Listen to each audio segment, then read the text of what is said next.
Sufix – naujos kartos valai. Nėra žuvies, kurios negalėtum ištraukti su Sufix.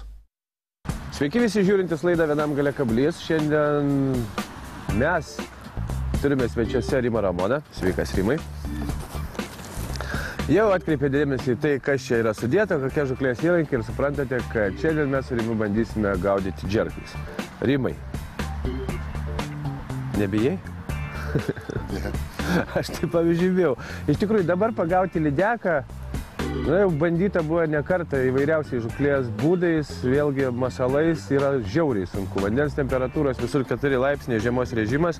Mes šiandien renkamės tokio dydžio masalus ir bandysim žuvauti lydekas. Pažiūrėsim, kaip mums seksis, Rimai, o grįžę, aišku, aptarsim visą tai.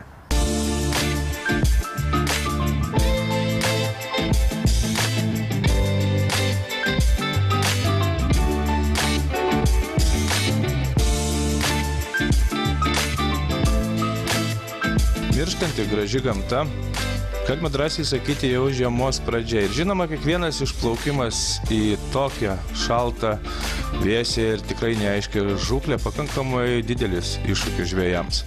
Bet iššūkį visada kompensuoja gamta, kuri bet kokiu atveju džiugina akį, klosto širdį ir žinoma galvoja kirba mintis, kad galbūt šiandien pagausi didžiausią savo gyvenimo žuvį.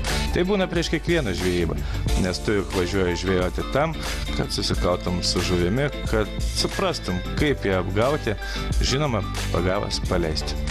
Išplaukėme mūsų mėgstamą ežerą, kur niekada negaudėm dideliais masalais. Iš principo tai pavasarinis ežeras, paskutinį kartą buvom prieš 4 metus. Tas vadinamasis mūsų miškas stebuklingas prie Platelio, kur yra nuskendę viską. Šiandien žinau, kad bus nelengva, nes štilius, o mūsų pasirinkti įrankiai patys galingiausi. Tai džerkiniai. Ir šiandien masalai mūsų džerkai. Pagrindė bus gliding repai, 12-tukai. Aišku, kol atrinksim spalvas, turėsim ką veikti su Rimu, bet jau vien pagal vandens šilumą ir metų laiką, kaip sako Rimas, kad pravedimas tokio masalo turi būti ypatingai lėtas. Aišku, mes šiandien mokysimės, nes iš manęs toks džerkistas. Gal gaudžiu kokius 5 kartus Švedijai, kai gerai kyba. Bet ką, mes šiandien pradedam, vis vien turim nors ką nors. Aš galvoju, kad ir koks čia bebūtų ežeras, turim ką nors šiandien mes čia ištraukti per prievartą. Tai labiau kažką tai paklausinėsim Rimą, taip tyliai, aišku, ne į kamerą, pasakyk, kaip čia kyba. Mes pradedam mėtyti. Kiek čia gramų, Rima?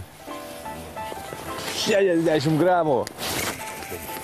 Pati galingiausia aparatūra, kuri yra skirta lydeko žūklei. Pati galingiausia aparatūra, iš tikrųjų patys galingiausi kotai, baisiai dideli masalai ir visą tai mes vadiname žvejyba džerku. Tačiau, kaip suprantate, vanduo iš tikrųjų ypatingai šaltas. 4 laipsniai, tai vandens temperatūra lygiai tokia pati, kokia būna po ledu. Jeigu mes turime ledą, pavyzdžiui, sausio mėnesį kažkur ant upių arba ant ežero, tai įleidus termometrą pamatytumėte, kad 4 pliusą visada vandenyje yra. Kągi, tokiu atveju mes imamės priemonių, kaip savilioti tą žuvį ir mūsų pravedimai tampa daug lėtesni, daug įdomesni mums patiem. Ieškojimas vietų, kur gali kibti žuvis, vėl persikraustimas iš vienos į kitą vietą, keitimas masalų ir visą tai mes vadiname pakankamai įdomi žvejyba. Tam, kad pagautum žuvį, vis dėlto reikia ieškoti netgi masalų, spalvų ir galvoti, ant ko turėtų žuvis kibti.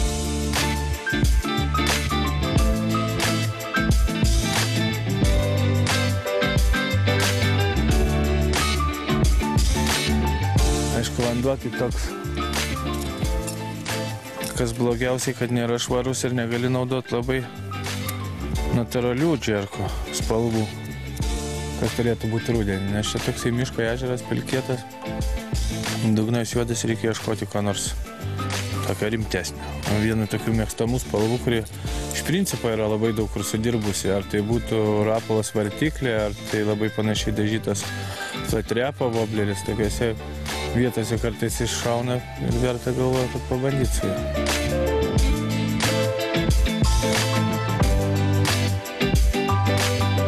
Mintis buvo teisinga. Masalas pasirinktas galbūt ir tikslus, bet iš tikrųjų, kaip vėliau pamatysite, tiek žmonių, tiek nuomonių. Na, kad tokį galingą džerką, iš tikrųjų žiauriai didelį masalą griebti, štai tokia lydeka, pakankamai linksma ir juokinga, bet svarbiausiai, kad kažkaip tai jis sugalvojo čiupti tą masalą. Kur jinai būtų susigrūdus, aš neįsivaizduoju.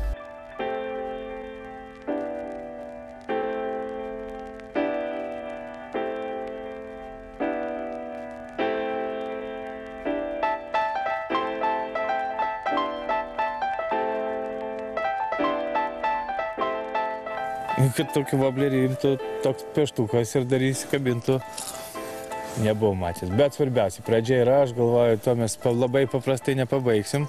Aišku, vėl reikės rinktis, ieškoti spalvą, žiūrėti, kaip kas bus, bet manau, kad kažkas bus.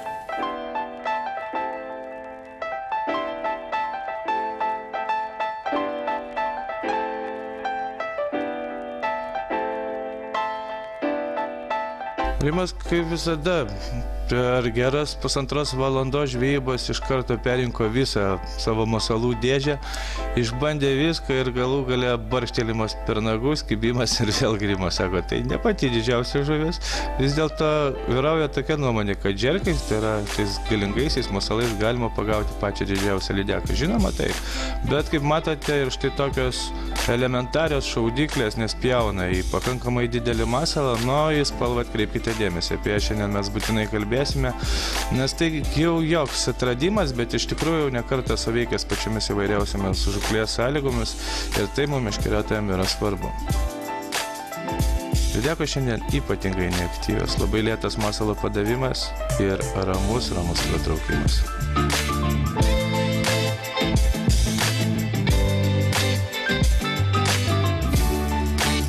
Šitie vobleriai, kaip nebūtų keista, šitas dažymas ypatingai vėlyvą rudenį suveikia, nors iš tikrųjų Rimas sakė, kad jam puikiai dirbo ir Švedijoje Vastervike, kai jis žvejojo, ten jau tas lydekų rojus vadinamas, dirba ir jo mėgstamosiuose ežeruose, bet idėja, kaip matėte, Rimas pagavo ir, kaip atrodo, jau gerai pradirbtas vobleris, kaip sako, tas, kurio jau kanda lydekos. Iš tikrųjų įdomi spalva ir kas įdomiausia, kad jin veikia, kad ir neskaidriam ir skaidriam vandenį. Greičiausiai, aišku, daug labai duoda pilvas tas raudonas, bet kai šiandien mes labai lėtai traukiam, vėlgi atkreipti dėmesį į Rimo valdymą, kad yra labai lėtas padavimas, šiaip glidingai pakankamai gilūs masalai, labai lėtas padavimas, ilga pauzė ir labai švelnus, vėl lėtas padavimas, švelnus, nes jisai pats, kaip matėte, pats iššauna iš šoną ir labai gražiai drebėdamas leidžiasi žemyn, skęsta ir būtent pagrindinė tuo metu yra kibimas. Kągi, aš savo lydeką neskaitau, bet kol kas 1-1. Aš galvoju, kad mėgstu šitą. Aš vis vien toksai ekstremalas. Kuo man ryškiau, tuo man geriau. Žiūrėsim. Ieškosim, žiūrėsim, dirbsim. Pakankamai įdomu, iš tikrųjų įrankiai patys galingiausi, mes apie įrankius tikrai dar papasakosime. Pakankamai galingos rytės, stori valai, 33 mm. Kažkas Rimai kažkada pasakoja, kad 18 reikia gaudyti. Bet Rimas sakė, ne, jau jeigu jūs gaudysite su džerkais, tai 18 tikrai nenaudokite. Naudokite ne plonesnį negu 0,3 ir neturėsite problemų. Ten išėlė, tai lydeka. Jo, išėlė lydeka. Va, ten tai lankėliai pačioj. Pakankamai retas atvejis tada, kai tokiu šaltu metų laiku tu gali pamatyti lydekos išimą, bet iš tikrųjų mes jį pamatėm. Tačiau vėlgi ten pamėtę jos nesugebėjome pažadinti. Vadinasi, šiandien žuvis išties neaktyvios, vėlgi minime apie tai, kad 4 laipsniai vandens temperatūra ir įvairiausias, ir lėtas, ir pakankamai greitas masalų padavimas kol kas šiandien dovanoja tik tai keletą vadinamųjų silkučių, bet idėja tokia, kad vis dėlto kažką tai pagavome. Tai jau yra ramiau, negu pramėčius visą dieną neturėti nei stuksenimų. Ir žinoma, sėdint su Rimu ir kalbant apie voblerius, tu labai daug pamatai ir jų darbų, ir jų skendimų, ir jų pravedimo, ir tikslo, kaip juos pravesti. Žodžiu, kiekvienoje žvejyboje galima mokytis ir mokytis. Kiekvieno meškeriotojo galvoje turi subręsti ta mintis, kaipgi aš turėsiu pateikti masalą. Žinoma, kuo šalčiau, tuo lėčiau ir dar vienas smūgis per nagus. Tai tik tai įrodymas, kad vėl kotas nelinksta, nors iš tikrųjų to, kad taip per smarkiai ir neturėtų linkti. Bet dar vienas laimikis, įsirinkus ryškę spalvą. Tai tik įrodymas, kad šiandien mes dirbame sąžiningai. Ir kad ir kaip jos nenorėtų kibti, mes sugebame jas pakelti nuo dugno ir stverti tokią didžiulę malką.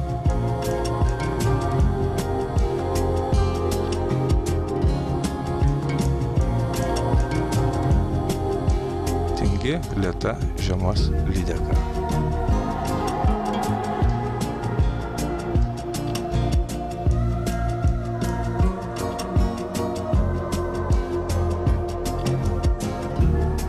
Padavimas visiškai lėtas, kaip matote, netgi lėtas masalo pratraukimas galiuku.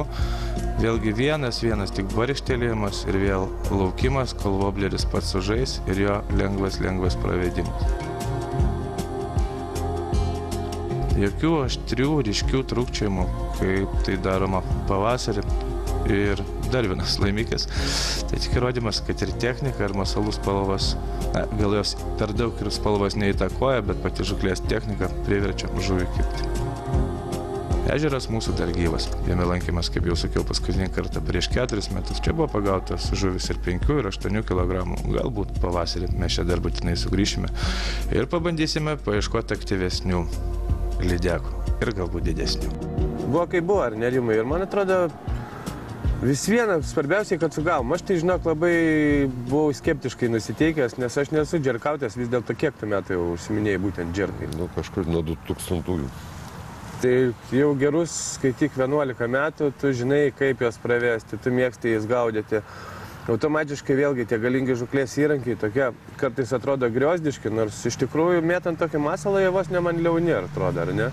Nu, įrankiai palie masalo svorį parimti yra, kad išmestų tą sunkų džerką ir kad jį galėtum valdyti. Tai sunkus masalas ir vėlgi matė žmonės, parodėm techniką, vis dėlto ką primint dabar, jeigu bandys, kad lėtas, labai lėtas padavimas. Na taip, kaip mes šnekėjom ir papiai gaudėm su flatrapais, vis tik šaltas vanduo visą laiką lydeka prašo lėto padavimo ir kiek įmanoma reikia tai atkreipdėmėsi, kad tą žuvį sugundytų tokiam sunkiom žiemos sąlygom. Tai toks pagrindinis akcentas būtų bet kuo gaudant, ar džerkais, ar wobleriais. Klausyk, Rimai, apie įrankius.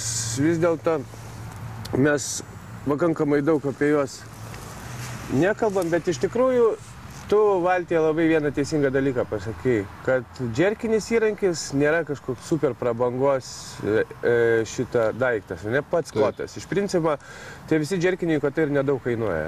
Be abejo, ten nereikia kažkokių tai stebuklingų kotų, pasirinkti normalią tokią rytę, kad būtų malonu dirbti. O idėja tokia, kad rytė vis dėlto turi būti labai gera, ar ne?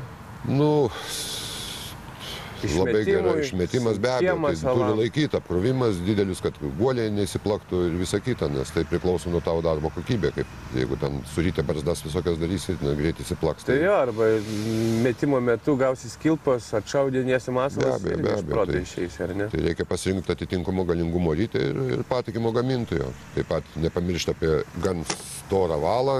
Vienu žodžiu, įrankis turi būti suderintas. Žemas profilis, vėlgi po truputį veržėsi džerkus, ar ne? Vėlgi, kaip ir mūsų tvičinginiai visi variantai, tai žemas profilis po truputį veržėsi džerkus ir pernai tu gaudė žemų profilių, kur rado ir iš tikrųjų vėlgi geras, ar ne, įrankis, kas mėgsta tą tokį minkštumą, valumą, kaip atrodo. Bet reikia atkreipti, kad žemas profilis žmonės nemaišytų, tai ne 200, ne 100 indeksacijos, o 301 indeksacijos rytė, sakysim, iš Shimano čia Kurado yra ten. Nes jis turi jau pakankamai galios, kad galėtų susitvarkyti su tokiais svoriais, kad žmonės nesumaišytų, tai rytė subirės nuo tų džerkus. Taip, be abejo. Pinti valai vis dėlto turėtų būti stori, ar ne, Rimai? Be abejo. 30-osios ir viršų galim drąsiai žygiuoti, ar ne? Taip, nes ten pinto valo storis kažkokios įtokos nedaro, yra dideli svoriai ir gal geriau ten gaudai sekliai kokius kelmus, tą džerką įkalį, kaip ir mums buvo. Šiandien tai reikia panaudoti jėgos, taip kad ten plonytis tikrai neverta, nereikia bijoti, neturėti. Džerkų spalvos. Papasakok, gerai, Rimai. Visi matė, ant ko aš pagavau, visi matė, ant ko tu pagavai ir visi žino, ant ko tu pagavai pernai. Ką tu jame matai? Poliu, jeigu atvirai, aš nežinau, palei teorijas visokias, tai jis man dirbęs prie saulės, prie šviesos, bet nežinau, iš tikrųjų, su tom spalvom aš bandžiau, nebuvo ypatingo kibimo, bandžiau įvairius maslus, visą dieną mėtėms, sakysim, ir perėjau visus maslus, intuityviai kišau tą maslą, galbūt tos lydekos tokios presinguotos, dabar gal kažkas, paprasčiausiai bandai mėtai, man šitas spalvinimas nekart yra davęs žuvų, aš juo tikiu, sakysim. Negaliu pagrįstai atsakyti, kodėl būtent tas, bet, kaip matei, jisai suveikė. Jisai suveikė jau to ne vieną, ne du kartus ir ne tris. Čia iš pasąmonės ta informacija ateina per daug metus, aš nemoku paaiškinti iš tikrųjų. Tokia buvo šiandien mūsų pirma dalis, apie tai, kaip mes praleidom laiką mėtydami malkas į vandenį. Po pertraukos nepabėgite, vis dėlto nedažnai turime Rimą ir turbūt šiemet paskutinį kartą. Ir pabandysime iš jo dar ištardyti visą tai, ką galima panaudoti kitų metų arba šių metų žuklėse.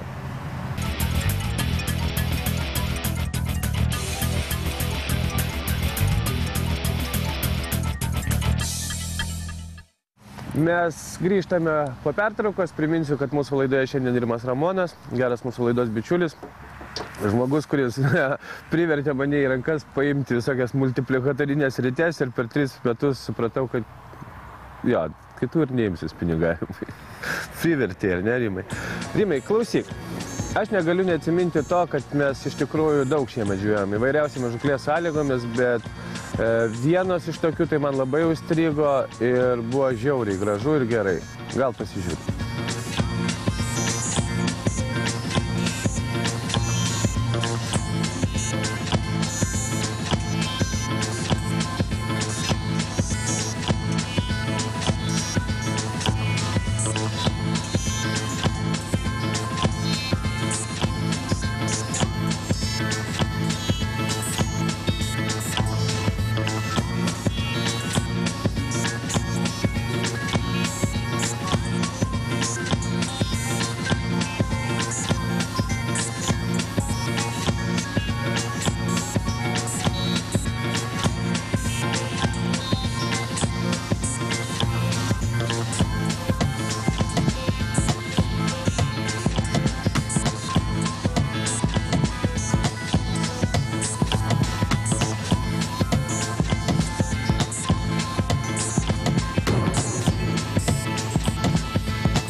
Niekada netikėjau, kad galima tokiamis žuklės sąlygomis žvejoti žuvį.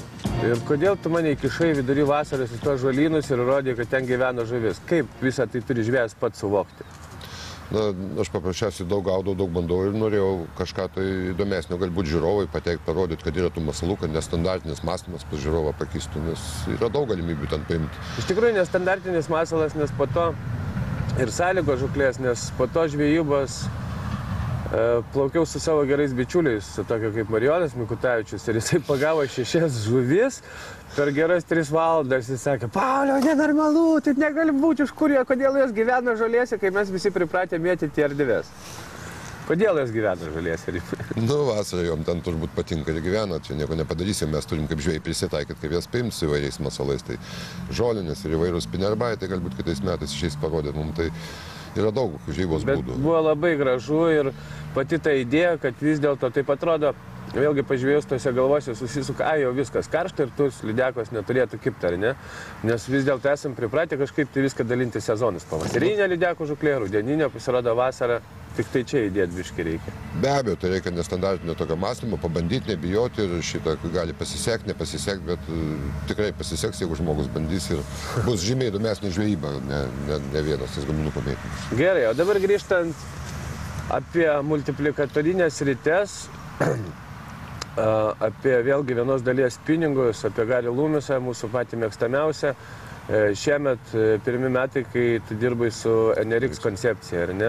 Taip. Kas yra tas NRX-as, gal trumpai? Trumpai ten turbūt neišeina, o greitai galiu pasakyti, kad superiniai kotai, gaudimui džigui, gaudimui spinerbaitais, kur reikia jautrumo, Karolinos sistemomis, tokiais guminukais ir toliau. Ir labai platus jų panaudojimas. Kotai nepaprastai gerai meta, nepaprastai jautrus, labai malonus.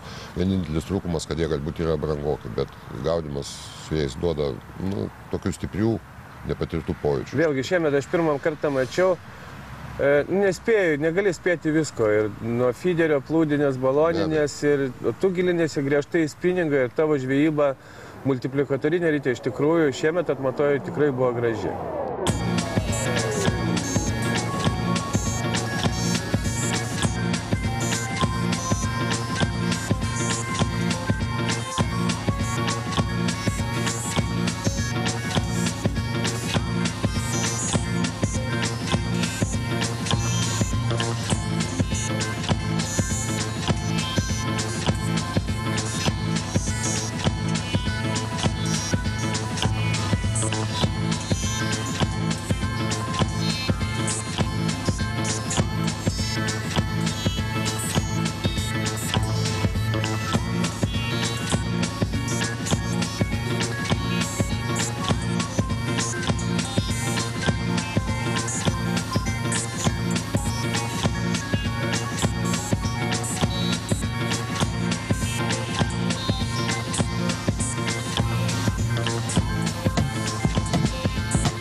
Rimai, graži ta buvo žvejyba ir man tai iš tikrųjų vėlgi įspūdinga, nes kažkaip tai mes vėlgi pripratę multiplikatorinė rytė, labai nauja kažkas tai Lietuvoje, tie kastinginiai, kad tai labai nauja, bet tu eini pirmin baisiniu greičiu ir sugebi pritaikyti tokius žuklės įrankius starkių žvejybai. Kame privalumas jų? Privalumas, gaudo daug mano pažįstamų, sakysim, šito ir visi, kaip pasakyti, kaifuoja nuo šito, nes valdymas, jautrumas tai žymiai geresnis negu 3 metrų ten kotų, kaip mes įpratę mėtyti, ar 2,70 tikslus padavimas, galima, su valais ten galima susiploninti valus, aš pats gaudžiau 18, paskui pabandžiau 15, paskui be baimės galima dėti ir 13, jeigu žmogus šiek tiek. Ir mėtyti 20 gramų galvą be problemų. Taip, ir 20, kada reikia pasiekti didesnį gylį, didesnės duobės, tai nereikia bijoti, viskas tam gaunas ir paprasčiausiai pats valdymas masalo prezentacija teikia. Kalbėjau su žmonėm, kurie jau tai daro Kauno mariose, kitur. Tau nereikia taip tą rytą. Taip, yra greitas tas valdymas, jautrumas, žmonės iš tikrųjų labai patenkinti šituo, kas nebijo pabandyti. Aš tai nebijosiu, kitais metais galvoju, kad vėlgi išbrauksi vėl tas inercinės rytes ir išmokysi, pažadėk. Be problemų. Dėkui, Rimai, šios metus. Tikrai daug išmoko, manau, kad mūsų žiūrovai taip pat daug išmoko ir aš tikiuosi, kad bent dalelę panaudos savo žvejybose ir supras, kad tai yra žiauriai įdomu ir gerai. Šiandien viskas. Nei žvino, nei degos. Susitiksim lygiai po savaitės. Acá nosotros a esto le llamamos señuelo. Rapala. Dropi. Rapala. Rapala. Ay, buena.